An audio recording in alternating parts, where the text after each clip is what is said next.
இப்போ வந்து பார்த்தீங்கன்னா மார்ச் டு மே மந்த் வந்து ஐபிஎல் நடந்துக்கின்னு இருக்குது. இப்போ வந்து பார்த்தீங்கன்னா தமிழ் நியூ இயர் அன்றைக்கி யார் யாருக்கு மேட்ச்னா டேபிள் பாட்டம் 2 டீமுக்கு தான் மேட்ச்சு. அது வந்து சிஎஸ்கேவும் இருக்குது, கேகேஆரும் இருக்குது.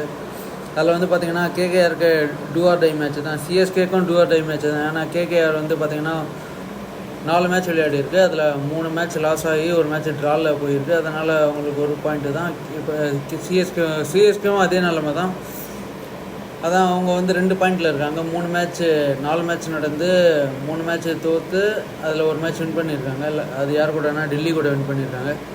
சரி, நாளைக்கு யார் ஜெயிப்பாங்கன்றது 11:30 தான் தெரியும். எனக்கு வந்து யார் ப்ரெடிக்ஷன்னா சிஎஸ்கேவோட ப்ரெடிக்ஷன் தான். ஏன்னா லாஸ்ட் மேட்ச் வந்து சஞ்சு சாம்சன் வந்து ஒரு 100 அடித்தார்.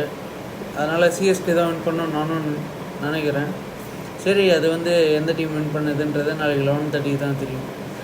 இந்த ஷார்ட்ஸ் உங்களுக்கு பிடிச்சிருந்தா ஹியர் மை வாய்ஸ் சேனலை சப்ஸ்கிரைப் பண்ணுங்கள்.